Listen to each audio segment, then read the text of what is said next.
அமீரகத்தின் இன்றைய முக்கிய செய்திகள். சவுதி அரேபியாவை சேர்ந்த ஜவஹர் அலாமூடி என்ற வழக்கறிஞர் பெண் ஒருவர் துபாயில் நடத்தப்பட்ட லாட்டரி குலுக்கலால் அவர் கோடீஸ்வரி ஆகியுள்ளார். Dubai duty free millionaire draw முடிவுகள் அறிவிக்கப்பட்டபடி முதல் பரிசான 1 மில்லியன் அமெரிக்கா டாலரை சவுதி அரேபியாவின் ஜித்தாவை சேர்ந்த வழக்கறிஞரான ஜவஹர் அலாமூடி என்ற பெண் கோடீஸ்வரியாகியுள்ளார்.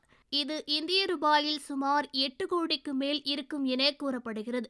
துபாய் டியூட்டி ஃப்ரீ மில்லினியர் டிராவில் அவர் பெற்ற வெற்றி வாழ்க்கையின் மீதான நம்பிக்கையை அதிகரிக்க செய்துள்ளதாகவும் அவர் கூறியுள்ளார்.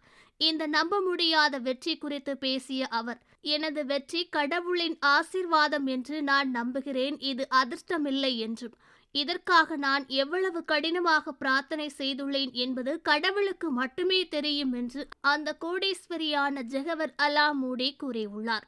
இந்த குலுக்கலில் பரிசை வென்றதை தொடர்ந்து தன்னால் நம்ப முடியாமல் 1 மணி நேரத்திற்கு மேலாக ஆனந்த கண்ணீர் விட்டதாகவும் அவர் கூறியுள்ளார். மேலும் இந்த படத்தின் மூலம் தனது நீண்ட நாள் கனவான வீடு ஒன்றை வாங்க உள்ளதாக தெரிவித்த அந்த பெண்மணி தொடர்ந்து இந்த குலுக்கலில் பங்கேற்க விரும்புவதாகவும் கூறியுள்ளார். நடிகை அபிராமிக்கு அமீரகத்தில் கோல்டன் விசா வழங்கி கௌரவிக்கப்பட்டுள்ளது. தற்போது இது தொடர்பான வீடியோ பதிவை தனது இன்ஸ்டாகிராம் பக்கத்தில் போஸ்ட் செய்துள்ளார் அபிராமி. மலையாளத்தில் முன்னணி நடிகையாக வலம் வந்த நடிகை அபிராமி கடந்த 2011ஆம் ஆண்டு நடிகர் அர்ஜுன் நடிப்பில் வெளியான வானவில் திரைப்படத்தின் மூலம் தமிழ் சினிமாவில் ஹீரோயினாக அறிமுகமாகியுள்ளார். தனது முதல் படத்திலே பிரபலமான அபிராமி மிடில் கிளாஸ் மாதவன், சமுத்திரம் என தமிழில் தொடர்ந்து பட வாய்ப்புகள் அடுத்தடுத்து நடித்து டாப் நடிகைகளில் ஒருவராக வலம் வர தொடங்கியுள்ளார். ஒரு காலகட்டத்தில் தமிழில் பட வாய்ப்புகள் குறைய பிற மொழியில் படங்களில் கவனம் செலுத்தினார். அந்த வகையில் அபிராமிக்கு கோல்டன் விசா வழங்கிய வீடியோ பதிவை தனது இன்ஸ்டாகிராம் பக்கத்தில் போஸ்ட் செய்துள்ளார். தற்போது இவர் கோல்டன் விசா வாங்கிய தென்னிந்திய பிரபலங்களின் லிஸ்டில் இணைந்துள்ளார் என்பதும் குறிப்பிடத்தக்கது. இந்தியா உள்ளிட்ட 3 நாடுகளை சேர்ந்தவர்களுக்கு வேலை விசா வழங்குவதை அமீரகம் நிறுத்திவிட்டதாக கூறப்படும் செய்தியின் உண்மை நிலவரம் என்ன? கடந்த சில நாட்களாக இது தொடர்பாக சமூக வலைதளங்களில் பல விஷயங்கள் பரவி வருகிறது. இந்தியர்கள் அதிகம் பணியாற்றும் அமீரகத்தில் இனி விசா வழங்கப்படாது என்ற பிரச்சாரம் பெரும் கவலையும் ஏற்படுத்தியுள்ளது. இந்த பிரச்சாரம் முற்றிலும் உண்மைக்கு புறம்பானது என்று விசா முகமையாளர்கள் கூறியுள்ளார்கள். ஆனால் அமீரகத்தின் புதிய முடிவு இந்தியாவிலிருந்து வேலை தேடுபவர்களை பாதிக்கும் என்றும், இந்தியர்கள் மட்டுமல்லாமல் பாகிஸ்தான், வங்காளதேசத்தை சேர்ந்தவர்களுக்கு கூட அமீரகத்தின் இந்த முன்மொழிவு ஆட்சேர்ப்பு பன்முகப்படுத்துவது பெரும் பாதிப்பை ஏற்படுத்தும் என கூறப்படுகிறது. அமீரகத்தில் உள்ள முக்கிய மாற்றங்கள் என்னவென்றால், நிறுவனங்கள் இனி அவர்கள் விரும்பும் குறிப்பிட்ட நாட்டினரை மட்டுமே நியமிக்க முடியாது. மாறாக பல்வேறு நாடுகளை சேர்ந்தவர்கள் நிறுவனத்தில் பணிபுரிகிறார்களா என்பதை உறுதி செய்ய வேண்டும். அதே நாட்டினருக்கான விசா விண்ணப்பம் நிராகரிக்கப்படலாம் என்றும், தொழிலாளர்களை தேர்ந்தெடுக்கும் போது பல்வேறு நாடுகளை சேர்ந்தவர்களை கண்டறிய வேண்டும் என பரிந்துரைத்துள்ளது. ஒரு நிறுவனம் ஊழியர்களை தேடும் போது முதல் 20% பேர் வெவ்வேறு நாட்டினரை தேர்ந்தெடுக்க வேண்டும் என்றும், ஒரே நாட்டை சேர்ந்தவர்கள் மட்டுமே வேலை செய்ய அனுமதிக்கப்படவில்லை என்றும், முதல் 20% பணியாளர்களை தேர்வு செய்து வழிமுறைகளை பின்பற்றினால் மனிதவள மேம்பாட்டு அமைச்சகத்திடமிருந்து அந்த நிறுவனத்திற்கு சிறப்பு விருதுகள் வழங்கப்படும். பின்னர் நீங்கள் விரும்பும் நாட்டினரை தொழிலாளராக ஏற்றுக்கொள்ளலாம். அதற்கு மாறாக அதே குடிமக்கள் வேலையில் இருப்பது கண்டறியப்பட்டால் விசா வழங்கப்படாது என்றும், வெவ்வேறு நாட்டினருக்கான விசா விண்ணப்பங்கள் வழங்கப்படும் என்றும், ஒரு குறிப்பிட்ட சதவீத பல்வகைப்படுத்தலை செயல்படுத்தும் நிறுவனங்கள் சிரமங்களை எதிர்கொள்ளாது என்றும், இதற்கிடையில் இந்தியர்களுக்கு வேலை விசா வழங்குவதை அமீரகம் நிறுத்திவிட்டதாக பரப்பப்படும் பிரச்சாரம் உண்மையல்ல என்று துபாயை சேர்ந்த நிபுணர்கள் கூறியுள்ளார்கள்.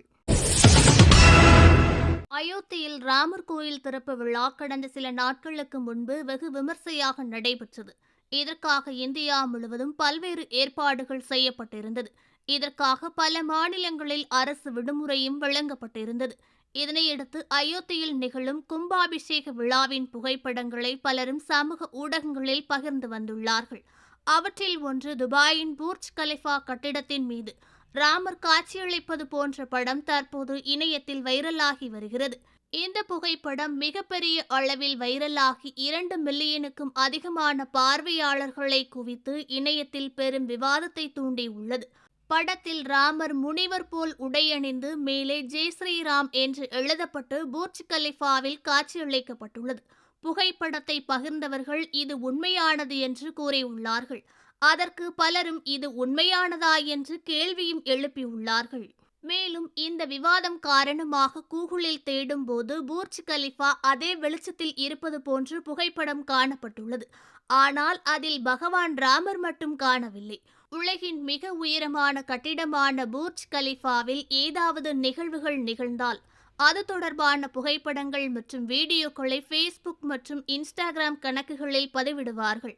ஆனால் இதுபோன்ற எந்த பதிவுகளும் அதன் சமூக வலைதளங்களில் பகிரப்படவில்லை என்பதும் குறிப்பிடத்தக்கது. இதே போன்ற சம்பவம் ஒன்று 2023 ஏப்ரலில் நடந்ததாகவும் ஆனால் அதுவும் போலியானது என கூறப்பட்டது. அமெரிக்கத்தில் சில மர்ம நபர்களால் படுகொலை செய்யப்பட்டதாக கூறப்படும் இந்தியாவை சேர்ந்த அமெரிக்க குடியிருப்பாளரின் உடல் சில நாட்களுக்கு முன்பு சடலமாக கண்டெடுக்கப்பட்ட நிலையில் உள்ளூர் நடைமுறைகள் அனைத்தும் முடிக்கப்பட்டு நேற்று விமானம் மூலம் தாய் நாட்டிற்கு அனுப்பி வைக்கப்பட்டுள்ளது. இது தொடர்பாக கிடைத்துள்ள தகவலின்படி பல ஆண்டுகளாக அமெரிக்கத்தின் உள்ளூர் ஜவுளி நிறுவனத்தில் ஊழியராக பணிபுரிந்து வந்த அனில் குமார் வின்சன் என்பவர் இந்த மாத தொடக்கத்தில் காணாமல் போனதாக புகார் அளிக்கப்பட்டதைத் தொடர்ந்து கடந்த ஜனவரி 12ஆம் தேதியன்று சடலமாக மீட்டெடுக்கப்பட்டுள்ளார். 59 வயதான அனில்குமார் 35 ஆண்டுகளுக்கு மேலாக ஒரு நிறுவனத்தில் PROவாக பணிபுரிந்து வந்ததாக இந்திய சமூக சேவகர் நசீர் வடனப்பள்ளி தெரிவித்துள்ளார். ஜனவரி 2ஆம் தேதி ராசல்கோரில் உள்ள நிறுவனத்தில் அலுவலகம் ஒன்றை ஆய்வு செய்யும்படி நிறுவனத்தின் சார்பாக கேட்கப்பட்டதாகவும் அதன் பிறகு அவர் காணாமல் போனதாகவும் கூறப்படுகிறது. மேலும் அனிலின் சகோதரர் அதே நிறுவனத்தில் கணக்காளராக பணிபுரிவதாகவும் அவரை தொடர்பு கொள்ள முடியாமல் இருந்ததாக நசீர் கூறியுள்ளார். இதனையடுத்து துபாய்க்கு வந்த அனிலின் மகன் தந்தையை தேடி பார்த்தும் பலன் இல்லாததால் 2 நாட்களுக்கு பிறகு அருகில் உள்ள காவல் நிலையத்தில் புகார் அளித்துள்ளார். அவர் அளித்த புகாரின் அடிப்படையில் காணாமல் போன அனில்குமாரை தேடும் பணியில் காவல்துறை ஈடுபட்டுள்ளது. இறுதியாக ஜனவரி 12ஆம் தேதியன்று ஷார்ஜாவில் உள்ள ஒரு தொலைதூர பாலைவனத்தில் அவரது உடல் சடலமாக கண்டெடுக்கப்பட்டது தெரிய வந்துள்ளது. அத்துடன் அவரது முகத்தில் பலத்த காயம் ஏற்பட்டிருந்ததால் உடலை அடையாளம் காண அவரது குடும்பத்தினரை அழைத்ததாக நசீர் கூறியுள்ளார். இது குறித்து நசீர் மேலும் கூறுகையில், ஒரு சண்டையில் இவர் கொல்லப்பட்டிருக்கலாம் என்று காவல்துறை சார்பாக குடும்பத்தினரிடம் கூறப்பட்டதாகவும் இந்த குற்ற செயல் தொடர்பில் இன்னும் சிலர் கைது செய்யப்பட்டுள்ளதாகவும் கூறப்படுகிறது. வழக்கு இப்போது விசாரணையில் இருப்பதாக தெரிவித்த நசீர் இது தொடர்பான விவரங்கள் இன்னும் வெளியாகவில்லை என்றும் கழுத்தை நெரித்து மார்பில் அழுத்தியது மரணத்திற்கு காரணம் என்று எம்பாமிங் சான்றிதழில் கூறப்பட்டுள்ளதாக அவர் கூறியுள்ளார். உயிரிழந்த அனில்குமாருக்கு மனைவி, ஒரு மகன் மற்றும் ஒரு மகள் இருக்கிறார்கள் என்பதும் குறிப்பிடத்தக்கது. அமெரிக்கத்தில் ஏர்போர்ட் டு ஏர்போர்ட் விசா மாற்றத்திற்கான கட்டணம் 20% வரை அதிகரித்துள்ளதாக டிராவல் ஏஜென்ட்டுகள் கூறியுள்ளார்கள்.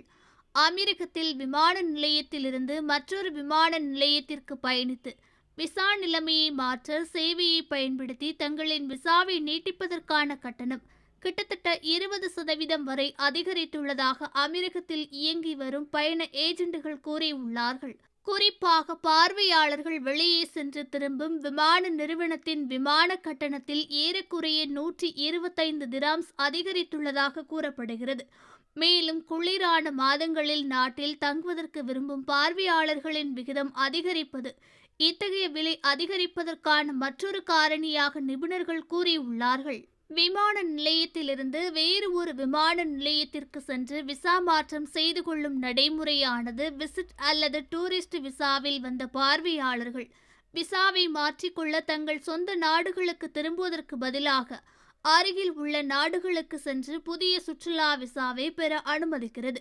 மேலும் இந்த நடைமுறையின் மூலம் பார்வையாளர்கள் அதே நாளில் விசா மாற்றத்தை பெறலாம் அல்லது அதிகபட்சம் ஒரு நாள் இடைவேளைக்குள் விசாவை பெற்றுக்கொண்டு மறுநாளே அமெரிக்கத்திற்கு திரும்பலாம். பொதுவாக ஒரு நாள் செயல்முறைக்கு சுமார் 4 மணி நேரம் தேவைப்படும். இதில் விமானத்தில் பயணிப்பது, அண்டை நாட்டின் விமான நிலையத்தில் காத்திருப்பது மற்றும் பின்னர் விமான நிலையத்திலிருந்து அமீரகம் திரும்புவது போன்ற நடைமுறைகள் இருக்கும். சுற்றுலா நிறுவனங்களின் கூற்றுப்படி 2023ஆம் ஆண்டின் கடைசி காலாண்டில் 90 நாள் விசா ரத்து செய்யப்பட்டது. இது பார்வையாளர்களிடையே 60 நாள் விசாக்களுக்கான தேவையை அதிகரித்துள்ளது. இதன் விளைவாக 1300 திராம்ஸ்களில் தொடங்கக்கூடிய 60 நாள் விசாவின் விலை இப்போது 1500 திராம்ஸாக தொடங்குவதாக டிராவல் ஏஜென்ட்டுகள் கூறியுள்ளார்கள். பொதுவாக பயணிகள் முன்பதிவு செய்வதை பொறுத்து விலை மாற்றம் ஏற்படும் என்றும், ஒரு மாதத்திற்கு முன்பே முன்பதிவு செய்தால் விலை மலிவாக இருக்கும் என அவர்கள் கூறியுள்ளார்கள். கடந்த டிசம்பர் 2022ஆம் ஆண்டில் விசிட் விசா வைத்திருப்பவர்கள் நாட்டிற்குள் தங்குவதற்கான அனுமதியை நீட்டிப்பதற்கான விருப்பத்தை அமெரிக்க அரசு நிறுத்தி வைத்திருந்தது என்பதும் குறிப்பிடத்தக்கது.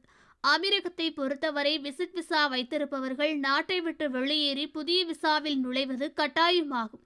இருப்பினும் கோவிட்-19 தொற்று நோய்களின் போது மனிதாபியமான அடிப்படையில் இந்த தேவைகளை அமெரிக்க அரசு மாற்றியமைத்தது.